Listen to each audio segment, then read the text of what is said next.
안녕하십니까. 오르가니스트 김춘혜입니다. 교회 음악, 클래식 음악의 뿌리 75번째 강의입니다.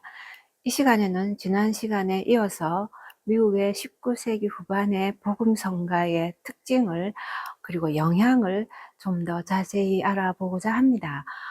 복음성가의 그 발달에 그 특별한 역할을, 그 주도적인 역할을 하셨던 그 무디 전도자의 찬양 사역자 스앵키의 곡을 소개하겠습니다. 찬송가 297장, 양 99마리는 울 안에 있지만 한 마리 양이 헤매고 있다 하는 이 가사죠. 이 찬송가의 작시자는 스코틀랜드의 여류 시인이신 엘리자벳 시실리아 크리펜이십니다. 크리펜 이 여사는 평생 이렇게 몸이 썩 좋지는 않았습니다. 그래서 한 38세로 생을 마감하신 아까운 시인이셨는데요.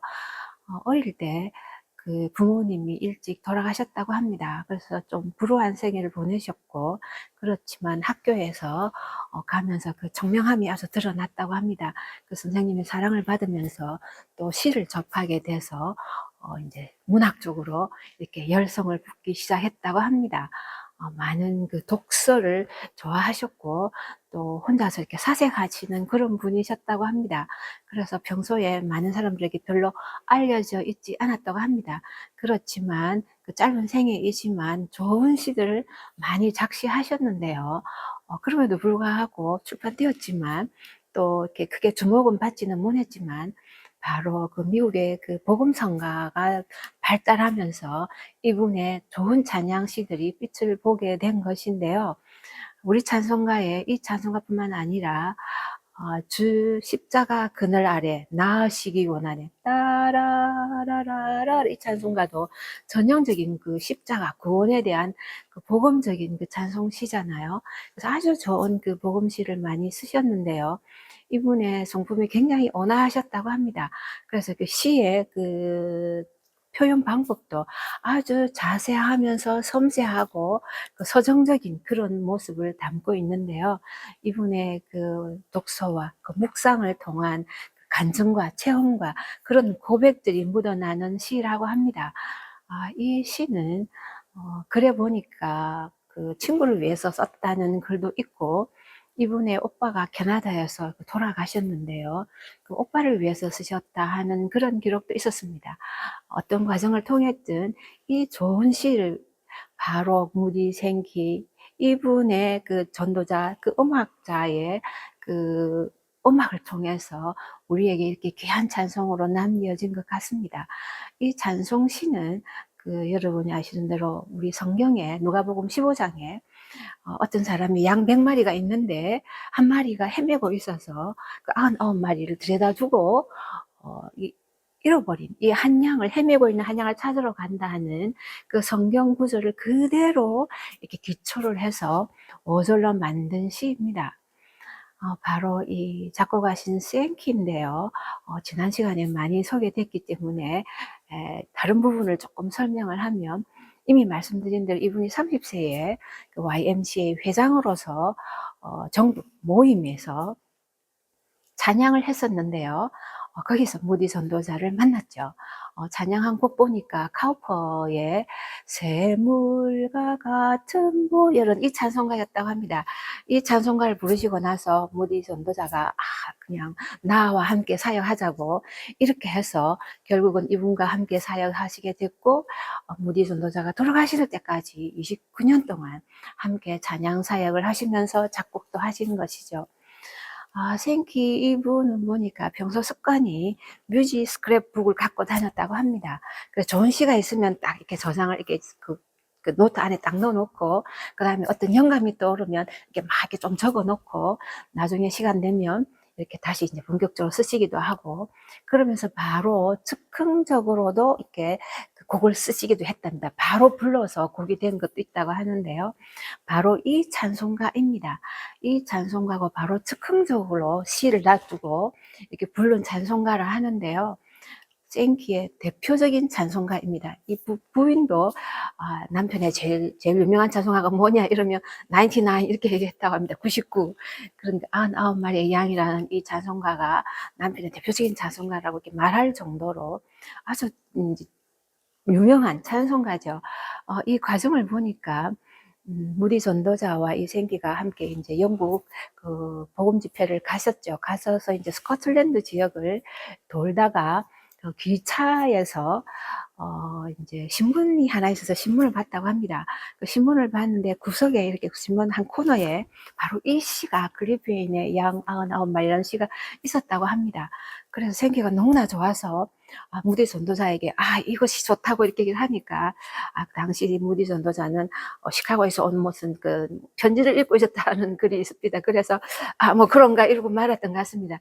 그렇지만 이 생기가 이분이 이제 시를 딱 오려서 그 노트에 그 스크랩북에 딱 넣어 놨었는데요. 집회를 가지는 가운데 한 집회에서 선한 목자라는 그 주제로 그 무디 전도자와 또 스코틀랜드 목사님, 보우너 목사님 계신데요. 이 두 분의 설교가 있었다고 합니다. 그 선한 목자를 했으니까 그 설교 후에 그 생기에게 찬송을 하나 이렇게 불러달라고 했답니다. 그래서 생기가 생각해 보니까 시편 23편 영원한 나의 목자신 이 생각을 먼저 했었는데 그 곡은 자주 불렀던 곡이라고 합니다. 그래서 갑자기 생각난 게 바로 기차에서 본 그 오려놓은 이 그리페인의 이 시죠.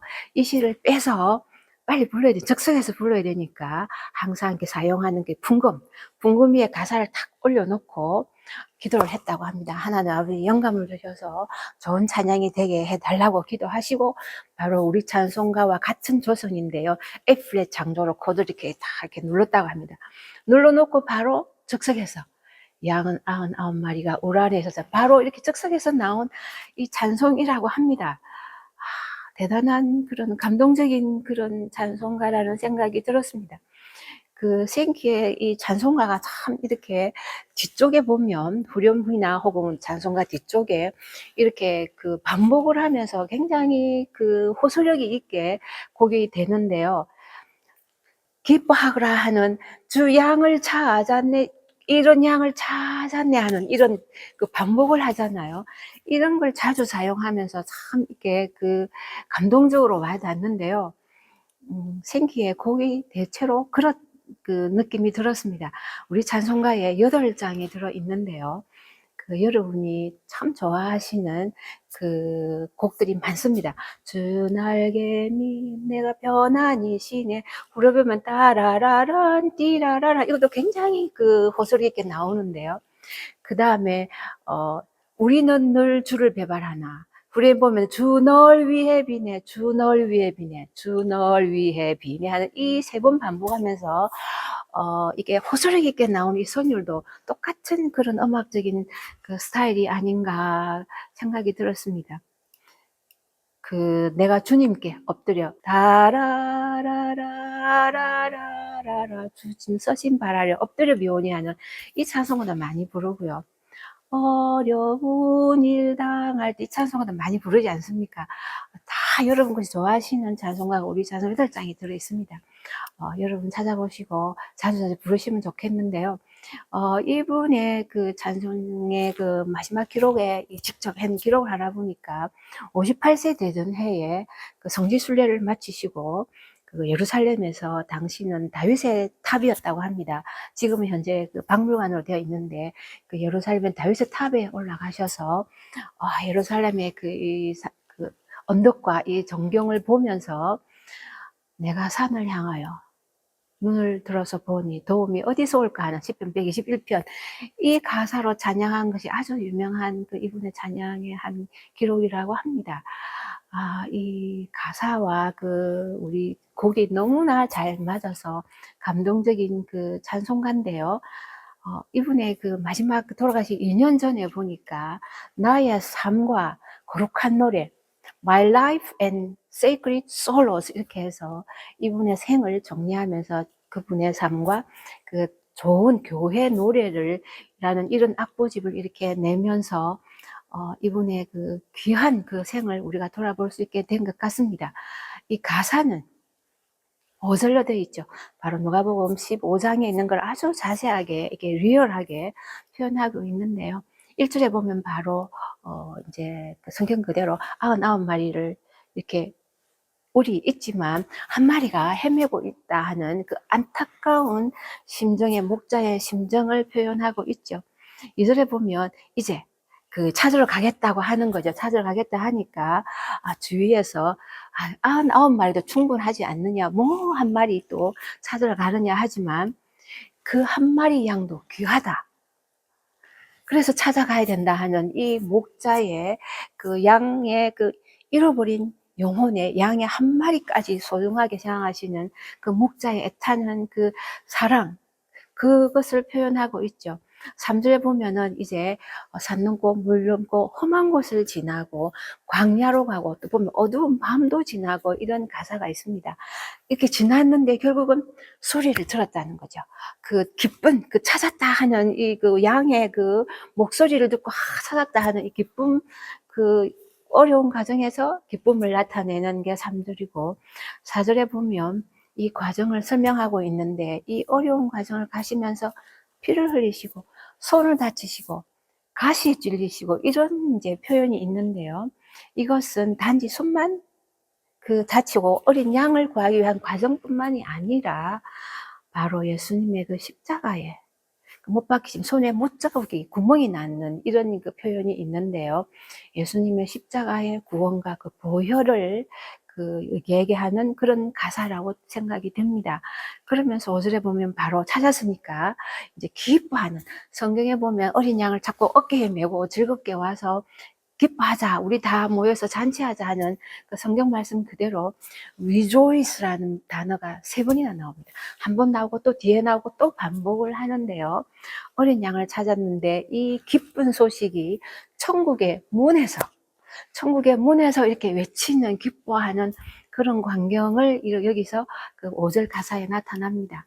그래서 다 함께 기뻐하는 그 어린 양을 찾았을 때 그 예수님의, 하나님의 그 지극하신 그 사랑을 그 절절하게 표현하는 시가 아닌가 그 생각이 들었습니다. 요즘은 우리가 이 찬송가 이렇게 많이 부르지는 않은 것 같은데요. 교회에서뿐만 아니라 사실은 우리 모두가 개인이 이 세상에 잃어버린 그 영혼들, 그 헤매고 있는 그런 영혼들에 대한 우리의 그 마음이, 그분들을 구하고자 하는, 복음을 전하고자 하는, 구원을 초청하고자 하는 그런 마음이 우리에게 늘 있어야 되지 않을까 다시금 생각하게 되는 찬송가 같습니다. 찬송가 다시 한번 들어보겠습니다.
이어서 하겠습니다. 19세기 후반에 미국에서 발달한 이 복음 성가는 그 미국의 큰 영향뿐만 아니라 교회 음악 전체에도 큰 영향을 주는 음악이 되었습니다. 한 음악학자에 의하면 가장 미국적인 음악이다, 이렇게 복음 성가를 평했는데요. 19세기 후반은 사실은 미국은 그 다이나믹한, 어떻게 보면 아주 다양한 그 음악적인 그 상황이 펼쳐지고 있었습니다. 이 복음성가가 교회 음악에서는 가장 중요한 그런 일이기는 하지만 또한 흑인 음악들도, 흑인 연가뿐만 아니라 흑인 음악들도 이렇게 발달하기 시작하는 때라고 합니다. 그러면서 미국 전반에 영향을 주게 되고, 또 그러면서도 여전히 교회음악 쪽에서는 그 영국의 옥스퍼드 운동 1840년 후반부터 쭉 영향을 줬었죠. 그 운동도 여전히 미국에서 영향을 줬다고 합니다. 특히 예전적인 교회는 그 엄격한 그런 그 경건한 예배 음악과 또 찬송가를 또 여전히 또 수호하면서 또 그런 찬송을 또 발달시키고도 있었고요. 그러면서도 또 미국에서는 이 시기에 19세기 후반에 보면 예술적인 그 음악이 이렇게 제대로 꽃 피어나기 시작하는 때라고 합니다.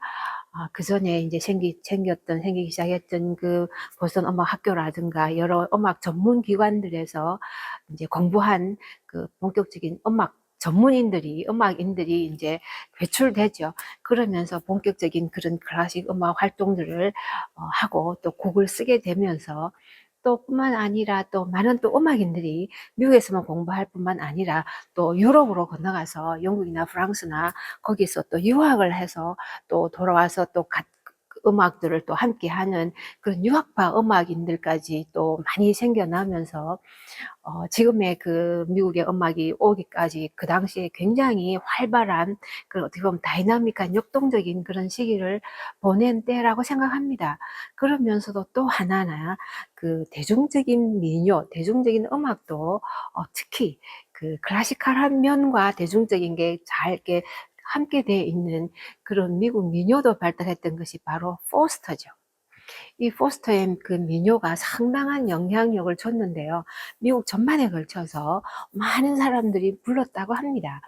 우리나라에서까지 전화 와서 저도 학교 때 많이 불렀던 그런 미국 민요기는 한데요. 이 민요가 그 대중적인 노래가 되면서 이 바로 복음성가에도 많은 영향을 줬다고 합니다. 심지어 포스터가 그 주일학교 노래와 또 복음성가도 몇 곡을 작곡했다는 기록도 있었습니다. 그러면서 또 복음성가 가사를 가지고 이 포스터의 곡조에다가 또 노래를 부르기도 했답니다. 그 정도로 복음성가는 대중적인 그런 노래였다고 말을 할 수 있는데요.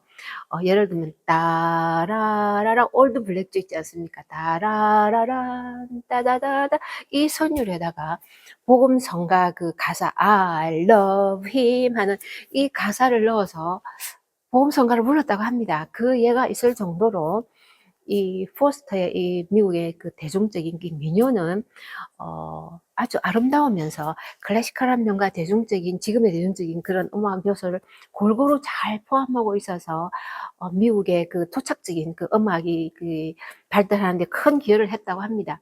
그래서 결과적으로 그 아메리칸 스타일, 예술적인 클래시컬한 음악뿐만 아니라 대중적인 그 음악에서도 그 아메리칸 스타일이 이제 제대로 모양을 갖추기 시작하는 그런 때라고도 합니다. 이 와중에 바로 이제 복음성가인데요. 복음성가의 이 특징을 이제 말씀을 드리려면 우리가 기존에 불렀던 그 예배용 찬송가와 비교하면서 설명하면 훨씬 쉽게 다가오기 때문에 기존에 우리가 전통적인 찬송가와 비교하면서 복음성가의 특징을 말씀드리고자 합니다. 복음성가와 찬송가의 가사에서 차이는 여러분도 아실 것 같습니다. 찬송가는 찬양이죠. 예배죠. 이게 중요한 것이 바로 찬송의 대상이잖아요. 찬송가의 그 대상은 하나님이죠. 하나님께 영광만, 목적은 하나님께 영광을, 찬양을 드리는 것이잖아요. 그렇지만 복음성가는 하나님께 영광보다는 믿지 않는 자들에게 구원을 한다든가 아니면 믿는 사람들의 심령을 더 뜨겁게 변화를 줘서 부흥의 마음을 주는 그러한 그 감성적일 수도 있는 그런 전도, 부흥의 그 가사잖아요. 대상이 사람이죠. 그래서 이런 가사의 차이가 있습니다. 오로지 찬양과 직접적인 찬양과 또 복음성의 경우는 사람에게 주는, 사람에 초청하는, 사람을 향하는 이런 노래라는 것이죠. 그래서 작시자도 다릅니다. 대체로 전통적인 찬송가는 그 성직자들이 많습니다. 목사님들이 많았습니다. 그분들의 그 깊은 묵상 가운데 성서적일 수도 있고 아니면 교리적일 수도 있고 이런 가사를 이렇게 굉장히 심오하고 깊이 있게 가사를 쫙 이렇게 대부분 그렇게 쓰셨죠. 그렇지만 복음성가의 경우에는 이제 일반인들, 평신도들도 많이 쓰셨다는 겁니다. 그래서 그냥 묵상하는 가운데 고백하는 감정적인, 체험적인 그런 가사도 쉽게 그냥 자기가 느끼는 그 당시의 느낌으로 쭉 쓰셔도 특별히 문학적인 거 생각 안 해도 쉽게 쓸 수 있는 이런 것이 복음성가의 가사의 차이였습니다. 일반인과 그 성직자들의 이런 대체로 이런적인 차이뿐만 아니라 가사의 그런 깊은 의미보다 혹은 여기는 단순해서 쉽게 그 이해할 수 있는 어떤 글에 보면은 어린아이도 이해할 수 있는 그런 그 단어, 가사 이런 얘기도 있었는데요. 그치만 이제 전통적인 찬송가 목사님은 좀 어려운 가사도 조금은 있죠. 삼위일체의 신비라든가 이런 것까지도 보면. 그래서 이렇게 가사는 너무나 다릅니다. 찬양의 목적이 다르고 대상이 다르기 때문이죠. 그러면 음악은 어떻겠습니까? 당연히 또 목적이 하나님이 대상이 아니고 인간인 대상인 경우는 음악도 당연히 달라지겠죠.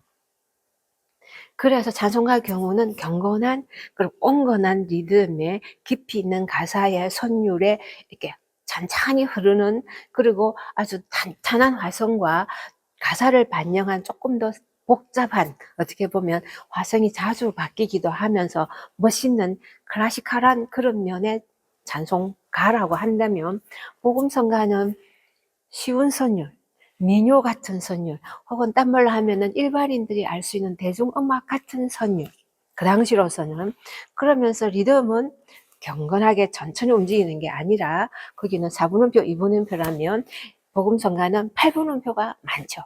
빨리 움직입니다. 그리고 부점도 딴따단딴 부점도 많습니다. 흔쾌하게 그리고 기쁘게 즐겁게 부를 수 있도록 그래서 이런 얘기도 있습니다. 찬송가는 지겹다.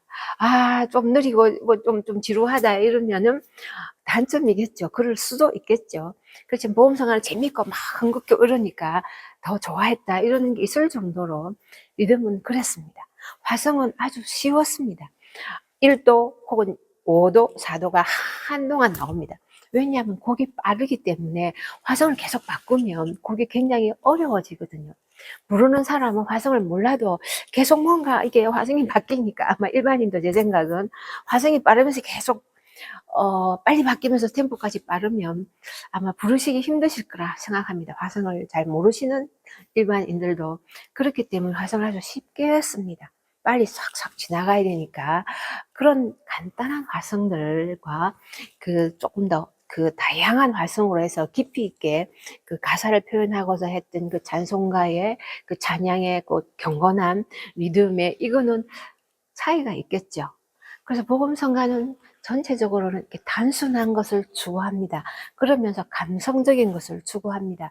왜냐하면 예배는 항상 오시는 분들이 일단은 물론 새로 오시는 분도 있지만 대체로 믿는 사람들이 늘 오시는 분들이 찬양에 하나님께 하는 그런 찬양이기 때문에 알기도 알고 익숙한 그러한 그런 경건의 모양을 가지고 있어도 또 어려워도 그럭저럭 괜찮은데 복음 집회, 전도 집회, 여기는 예배가 아니고 미팅, 집회거든요. 집회니까 그날만 오실 수도 있는 거죠. 우리 전도사님 같은 경우는 몇몇 명이 이렇게 모인 적도 많았다고 합니다. 많은 그 믿지 않는 성도들이 오셔서 이렇게 찬양을 하면서 이렇게 구원의 초청을 이렇게 응하시게 되는데요. 즉각적인 쉬워야 되고 즉각적인 그런 그 감동의 메시지를 줘야 될 하나의 그 상황이 생기죠. 그러다 보니까 음악도 거기에 맞게 쉽게 부르고 쉽게 배우고 쉽게 익히고 잘 따라 부를 수도 있고 그러면서 빨리 감동도 오고 이런 것이었다고 합니다.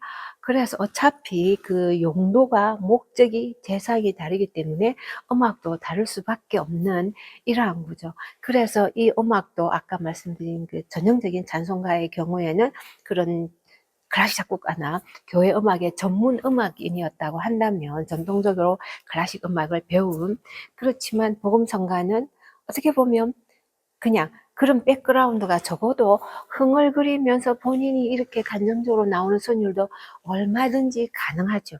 오히려 그랬기 때문에 일반인들이 쉽게 부를 수도 있었을 거라 생각합니다. 이런 그 서로의 그 차이야, 이 다름인데요. 이 다름을 통해서 하나님께서 원하시는 그 다른 영역에서 봉사하는, 섬기는 그런 음악들이 되지 않나, 그런 생각이 듭니다.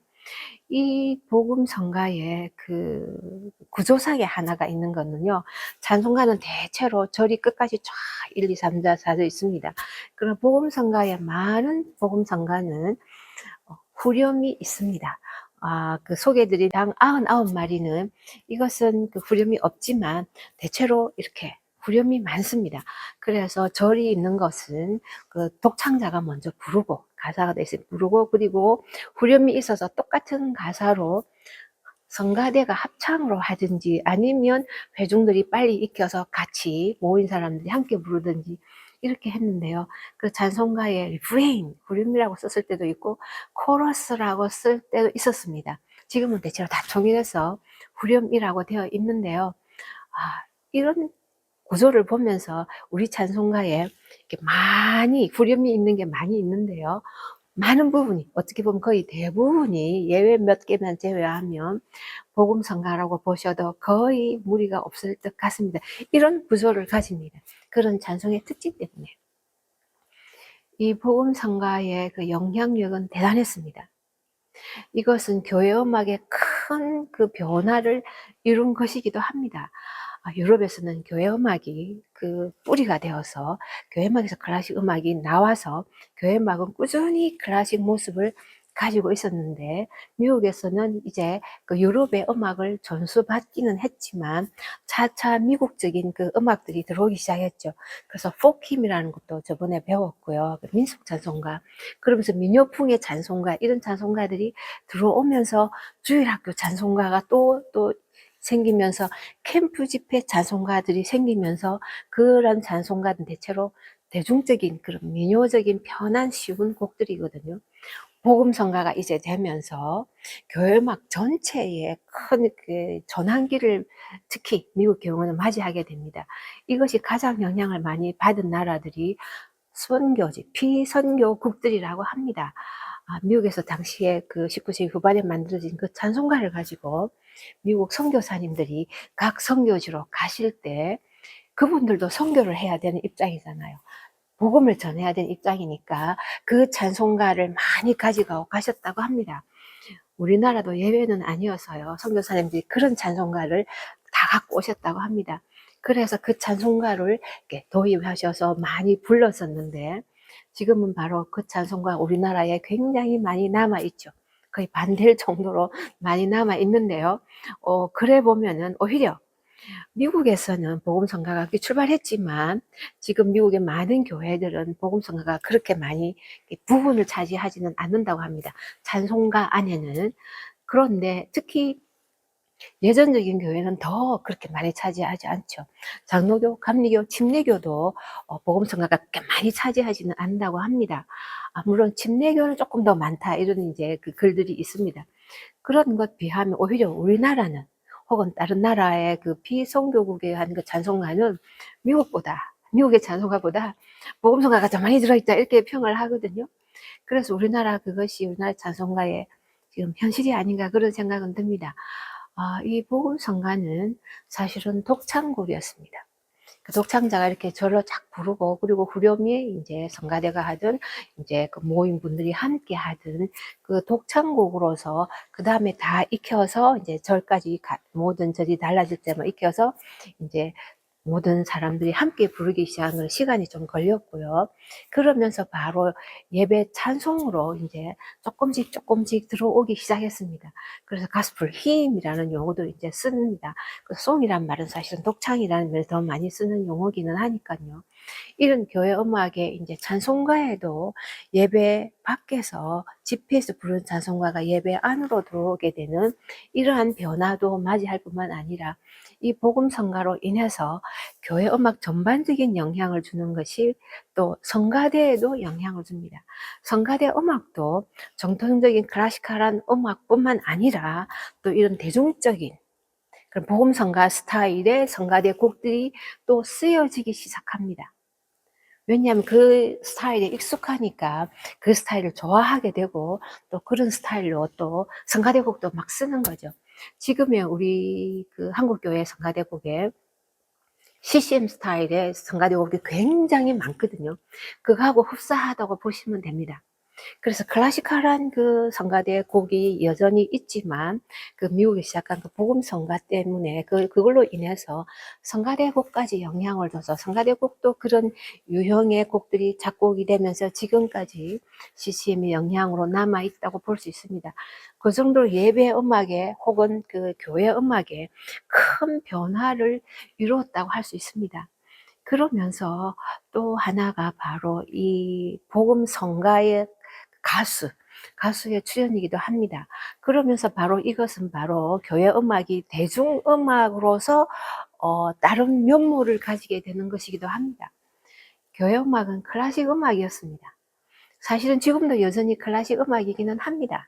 그 큰 하나로 보면은 그 안에 대부분은 클래식 음악이라고 할 수 있습니다. 그렇지만 교단에 따라서, 교회에 따라서 교회 음악이 클래식 음악이라는 면모보다는 대중음악으로 이렇게 드러나 있는 교회도 상당히 많습니다. 제가 한때 강의에서 말씀드렸는데요. 제 수업에서 지금 현재 교회 음악이 클래식 음악이라 생각합니까? 대중음악이라 생각합니까? 하니까 그 음대 학생들이, 수업을 듣는 음대 학생들이 바로 나오는 말이 대중음악이요. 교회 음악을 대중음악이라고 얘기를 했습니다. 클래식 공부를 하는 그 음대 학생들이 얼마나 놀라울 정도인지 좀 쇼킹한 저한테는 충격이기는 했는데요. 사실은 교회 음악은 더 많은 부분이 클래식 음악이고 그 다음에 그 중에 한 일부분이 그 대중적인 음악의 요소는 가지고 있다고 이렇게 말하는 게 저는 타당하다고 생각하는데요. 어쨌든 이 복음성가로 인해서 교회 음악의 이 대중적인 교회 음악이 많이 발달하게 된 것인데 이 안에서 바로 복음성가 가수입니다. 그래서 복음성가 독창자들이 그 대중 가수처럼 스타가 되고 콘서트를 복음성가 연주회를 콘서트를 가지게 되는 그런 집회 성격이기는 하지만 또 콘서트처럼 하게 되는 미국에는 이것이 조금 더 심화되어 있는 모습이었습니다. 실제로 그분들이 대중 가수로서 그러면서 복음성가 전문 영역에서 이렇게 하는데요. 대중음악에도 보면은 복음성가 가스펠송의 한 부분을 이렇게 탁 차지하고는 있습니다. 대중음악을 나누는데 보면은 그러면서도 이 복음성가 혹은 CCM은 교회 음악에서도 한 부분이고 대중음악에서도 한 부분, 어떻게 보면 세상과 이렇게 딱 연결고리가 되는 부분이기는 해서 제가 생각할 때는 장점도 많다고 생각합니다. 하지만 여전히 이것은 하나의 공통 부분일 뿐 이것이 전부가 되는 것은 아니라 생각합니다. 앞으로 또 복음성가에 대한 이런 특징적인 것을 작곡가를 통해서 자성가를 소개하면서 더 얘기할 기회는 있는데요.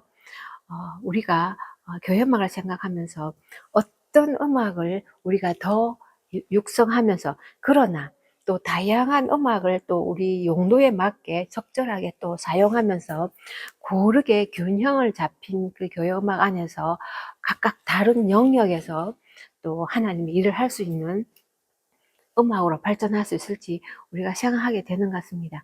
우리 성경에 보면 바울 서신에 보면 시와 찬미와 신령한 노래라는 단어가 나옵니다. 시는 시편 시를 대체로 말을 하고요. 찬미는 이제 창작 찬송가를 많이 일반적으로 얘기합니다. 신령한 노래는 자유로운, 즉흥적인 이런 노래라는 의미로 독창의 가능성이 많다고도 얘기를 하는데요. 꼭은 아니겠지만 지금 복음성가는 아마 이 신령한 노래라는 의미에 해당하는 그러한 장르로 출발한 것 같습니다. 이제는 예배 용도로도 사용되기는 하는데요. 그만큼 우리가 다양한 넓혀서 예배 음악의 장르를 생각하면서 또 그 안에서 또 적합성도 함께 생각하면서 균형 잡힌 교회 음악, 균형 잡힌 찬송가를 부르셨으면 좋지 않을까 그런 생각이 들었습니다. 다음 시간 또 뵙겠습니다.